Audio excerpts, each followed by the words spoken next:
Ah, juste la petite parenthèse, après on enchaîne, hein. On ne sait jamais, vous avez vu la vidéo de Christophe Lévesque qui s'est fait shooter par YouTube. Alors si jamais vous voulez continuer à recevoir les vidéos Juste Milieu, quoi qu'il arrive, inscrivez-vous à la terre du Juste Milieu. C'est gratos, on passe par mail. Comme ça, au cas où, on est organisé. Ça, c'est important. Donc je te fais confiance, ça se passe tout en haut de la description de la vidéo. Tu cliques, ça s'ouvre dans un autre onglet, puis voilà, comme ça, on est peinard. Taisez-vous. En Non mais cet homme est 2018, ahurissant. porte-parole du gouvernement. Ce que vous venez de faire, c'est super.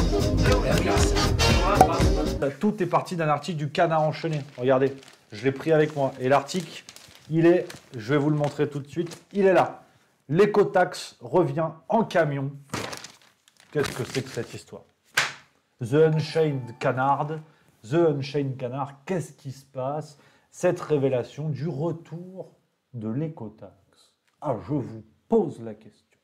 Je vous la pose, d'autant plus que j'ai les réponses que j'ai travaillées, donc c'est bien, ça tombe bien, quelque part.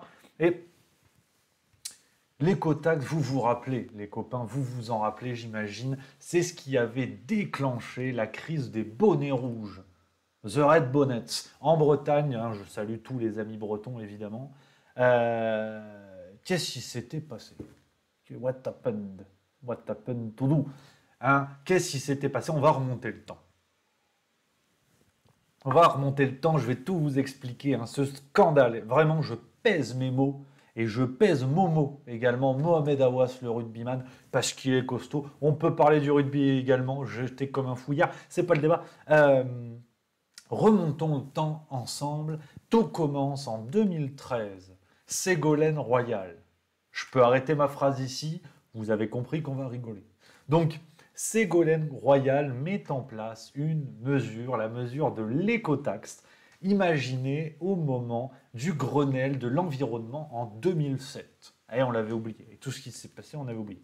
Grenelle de l'environnement de 2007. Et cette mesure, bien évidemment, va entraîner une crise grave en Bretagne. Donc, la mesure de l'écotaxe qui visait à taxer les entreprises qui avaient recours au transport routier de marchandises, dont les camions, les 35 tonnes, mip mip, ça faisait des taxes. Parce que c'est comme ça. Il n'y a pas à discuter, c'est l'écologie. Tu veux tuer des bébés phoques? Bon ben voilà, donc tu payes. Et ils avaient mis la taxe. Et forcément, en Bretagne, hein, à ce moment-là, la situation en Bretagne était difficile, avec beaucoup de suppression d'emplois, de plans de licenciement, notamment dans ces entreprises des secteurs des marchandises. Et ça a gueulé en Bretagne. Parce que les Bretons, tu les fais pas chier. Quand tu es nourri au Queen Amman H24, quand ça commence à chauffer, je peux te dire que ça envoie de la castagne. Hein. Et puis quand en plus tu arrives, tu leur dis oui, le beurre de micelle, ça n'existe pas. Ouais. Tu comprends que l'idée de prendre un bignou dans le rectum, c'est possible, physiologiquement. Donc faut pas énerver les Bretons. Et à ce moment-là, ils se sont dit on va mettre un bonnet rouge, c'est parti. Et donc, forcément, hein, on est en 2013, énorme crise qui est un peu le grand-père des gilets jaunes, si tu veux, les bonnets rouges. Parce qu'en France, on a quand même une tendance pour la mode. Moi, j'ai hâte de la crise des bretelles bleues et des chaussettes violettes. On va se régaler. Donc là, c'était les bonnets rouges.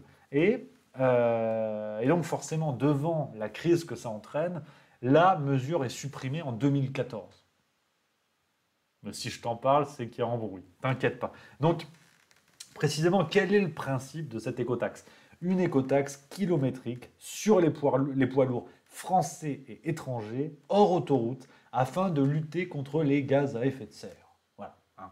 Parce que de toute façon, à chaque fois, l'argument c'est lutter contre les gaz à effet de serre. Rien à voir avec l'animal, avec des bois. Là, ça se passe dans le ciel, la couche d'ozone. Donc, c'est comme ça. Et tu vois, l'objectif, c'était de récolter 800 millions d'euros par an. C'est vrai que tu te dis, bon, si le but, c'est de lutter contre les gaz à effet de serre, les 800 millions, on va les utiliser, tu sais, on va les réinjecter dans d'autres plans à visée écologique. Non, c'était pour les caisses de l'État.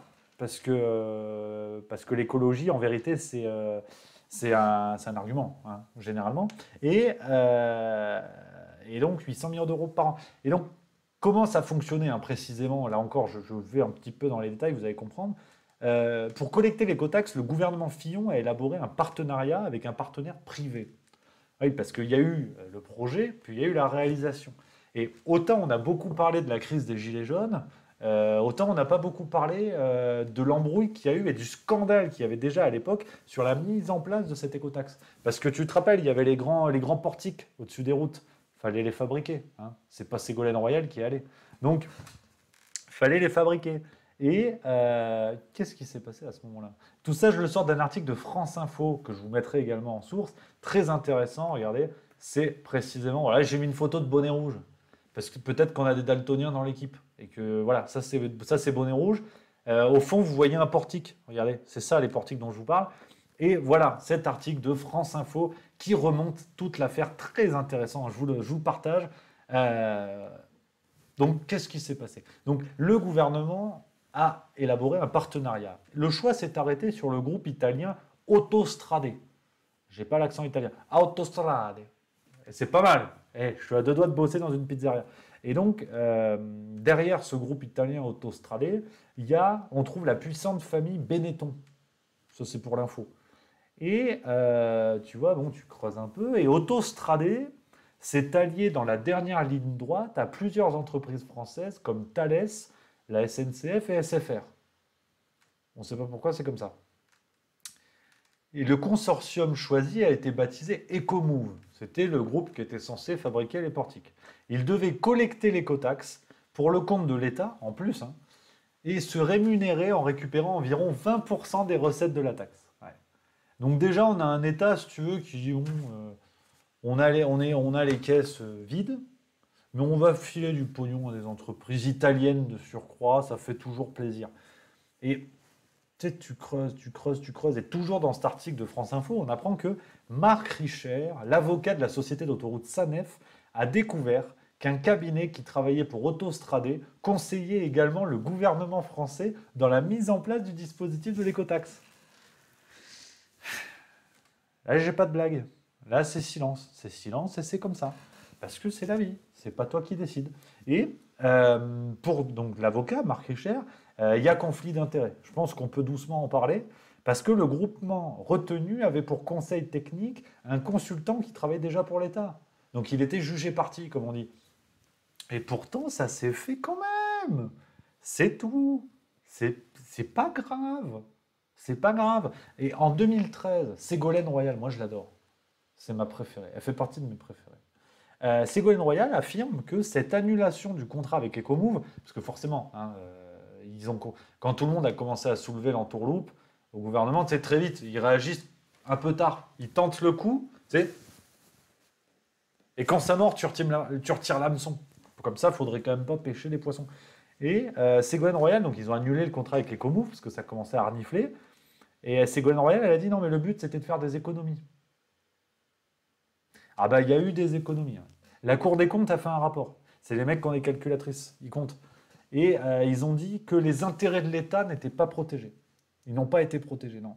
Parce que la Cour des comptes a ciblé plusieurs dysfonctionnements. C'est un euphémisme, il y en a eu quelques-uns. Et elle a dit que l'État avait payé pendant plusieurs mois l'exploitation à vide du dispositif écotaxe qui a coûté 180 millions d'euros aux contribuables. C'est-à-dire vous. Que les choses soient claires. Et, parce que, tu sais, quand tu t'enfonces comme ça, tu essaies de t'accrocher. Enfin, je ne fais pas d'escalade, mais je vois comment ça marche. Et Ségolène Royal, elle a dit que pour compenser l'abandon de l'écotaxe, elle avait choisi d'augmenter de 2 centimes le prix du litre de gasoil. Pour les gaz à effet de serre. Toujours. Toujours. Vraiment toujours. Ne doutez pas de ça.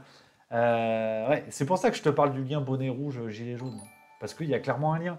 Et même la Cour des comptes, sur cette décision, elle a dit non. C'est un choix qui n'est pas juste. Ouais, il n'y a rien calé. Hein. La Cour des comptes a dit l'écotaxe devait peser sur les poids lourds étrangers circulant en France à hauteur de 31%.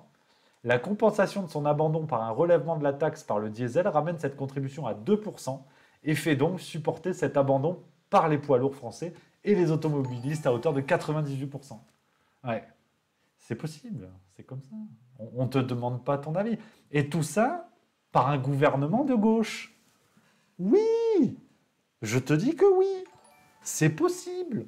Un gouvernement de gauche. Et oui, comme quoi, tu vois, il n'y a pas de problème. Tout est possible, il faut être détendu.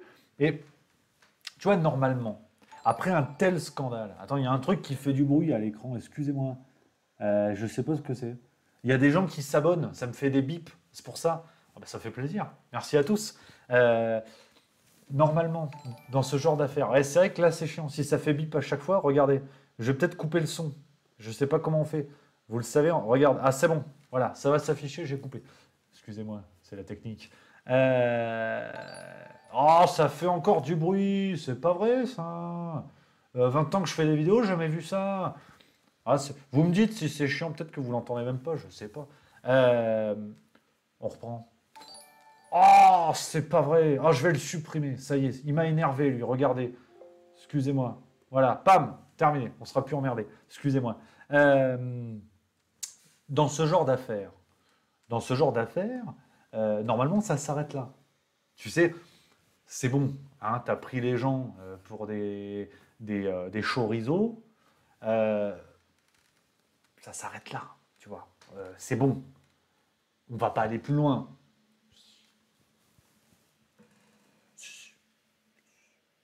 C'est possible. C'est possible. Parce qu'il faut faire un saut dans le temps. Tout ce que je vous dis, c'est 2014. Là, on est en 2021. Et qu'est-ce qui se passe en 2021? Il y a le projet de loi climat. Vous l'avez entendu. C'est-à-dire qu'on va mettre dans la Constitution qu'il faut protéger l'environnement. On n'en a rien à foutre. Hein, je préfère le dire tout de suite. Enfin, moi, personnellement, j'en ai rien à foutre. C'est du blabla bidon. Et pendant ce temps, de grandes entreprises, notamment françaises, continuent d'exploiter et de défoncer l'environnement. Mais on va le mettre dans la Constitution, parce que ça fait plaisir. Et il y a ce projet de loi climat, mais qui n'a pas pour but que de faire des trucs qui servent à rien. Il y a aussi des trucs pas beaucoup utiles, notamment les députés de la commission spéciale. C'est une commission qui a été formée pour le projet de loi climat et résilience. J'adore le mot résilience. Je préfère vous le dire tout de suite parce qu'on familiarise, on se connaît bien. Résilience, bienveillance, ce sont des mots que je déteste. Si vous voulez m'énerver, vous me dites ça. Je ne parlerai plus. Je me tairai. Donc, voilà, là, c'est climat et résilience. Donc, tu sais, boire ou conduire, il faut choisir. Eh bien, ils ont adopté un article, ces députés, qui est l'écotaxe. Oui, il n'y a pas d'autres mots. Alors, s'il y a d'autres mots, parce que là encore, tu vas voir, l'idée, c'est de réussir les feintes. Tu vois, Antoine Dupont au rugby. Tac, tac. Et c'est exactement ça. Nous avons des élus qui, globalement, sont d'excellents demi d'ouverture. À gauche, à droite. Tu ne sais pas comment ça joue. Et ben c'est ça. Ils font revenir l'écotaxe, mais en toute souplesse. C'est pour ça que je suis ravi de vous en parler. C'est parce que tout ça se fait... C'est même plus dans le dos, si tu veux, à ce niveau-là. Qu'est-ce qui se passe? C'est une mesure qui a été glissée ni vue ni connue dans leur plan bidon. Et c'est le retour de l'écotaxe. Alors, ça va être exactement le même fonctionnement avec les portiques. Et oui, parce que ceux qui n'ont pas été détruits ne servent à rien depuis 2014, qu'on soit bien clair. Et c'est exactement pareil. Mais il y a une chose qui change. Enfin, il y a deux choses. Et qui sont très malins. Je trouve ça extrêmement malin. Excessively Jean Castex, comme on dit. Parce que ce n'est pas l'État qui va décider de l'application de la mesure. Oui, tu la vois venir, l'embrouille. Je sais, il y en a qui se sont reculés dans leur chaise comme ça, qui sont prêts à bondir sur l'écran. Non, c'est un écran, donc vous allez casser la machine. Ce n'est pas l'État qui va décider, ce sont les régions. Chaque région va pouvoir décider si elle souhaite appliquer ou non l'écotaxe. Et de fait, deux choses. L'État ne sera pas responsable, donc on ne pourra pas accuser le gouvernement d'Emmanuel Macron ou des autres, on verra, d'avoir appliqué ça. Et ensuite, les régions de France sortent d'un contexte de pandémie qui ont ruiné les finances de tout le monde. Et on est en train de dire aux régions, ah, on a trouvé un moyen de faire du pognon. Parce que de toute façon, vous n'en avez pas. Mais c'est vous qui voyez, vous assumez le risque. Zéro blabla, zéro tracas. Et on est vraiment... J'aime ce genre d'embrouille, moi. Ça me fait plaisir. Tu vois, c'est travailler à la main. C'est l'artisanat du... j'ai un mot qui me met en tête qui est peut-être un peu vulgaire, je ne vais pas le dire, mais c'est un peu l'idée, tu vois. Je ne te le dis pas, tu as compris. Et incroyable. Et encore mieux, tu vois. Sur ce millefeuille de tromperie et d'escroquerie, ils ont changé le mot. Ils ont changé le mot. Ça n'est plus une taxe. C'est une contribution. Ça n'a rien à voir. Ça n'a rien à voir. Et non, la écotaxe, oh, contribution. Ah oui, et oui, parce que c'est comme ça. Et voilà ce qui se passe aujourd'hui. Un certain député qui, sans trembler du museau, sont en train de réactiver un projet qui a donné lieu à de graves irrégularités, qui a donné lieu à une grave révolte populaire. Ça va! Oh! On est à l'Assemblée! Qu'est-ce qu'ils vont faire, les gens? Ben oui, c'est tout. C'est comme ça. Donc, voilà. Parce que de toute façon, ces portiers, il faut bien les utiliser. Hein, j'ai lu toujours France Info qui dit ça a coûté 1 milliard d'euros aux contribuables depuis le début, cette affaire. 1 milliard. C'est-à-dire que tu peux avoir 5 Neymar pour ça. T'imagines? Bon, c'est vrai qu'en termes d'utilité, il y a match. Mais voilà, c'est comme ça. C'est tout, c'est la vie. Donc voilà, le retour de l'écotaxe est aujourd'hui en discussion à l'Assemblée nationale et ça va avoir lieu. Ça va avoir lieu, que ça te plaise ou non. C'est tout. C'est comme ça. Hein. Autant te dire que ça gueule. Hein. Tu as la Fédération nationale des transports routiers. Elle fulmine. Elle fulmine parce qu'elle a dit, elle perçoit cela comme une menace à la survie des entreprises. Et tu as Florence Berthelot, qui est déléguée générale, qui a dit « Nous croyons que l'État a une approche purement fiscale. Il va ponctionner beaucoup d'argent. » Tu crois, Florence? T'es sûr? Oui, oui, c'est tout. C'est Florence Berthelot qui le dit. Moi, je suis d'accord avec elle. Mais c'est comme ça. Donc, voilà pour cette affaire de l'écotaxe. Je tenais à vous en parler parce que j'aime ça. J'aime ces affaires, tu vois. Ça glisse, on n'en parle pas. On préfère maintenir l'antenne à te dire oui, alors les jeux vidéo, les fleuristes, les coiffeurs, et pendant ce temps, le serpent de mer, voilà. Et ça fait plaisir, c'est tout, c'est comme ça fait plaisir.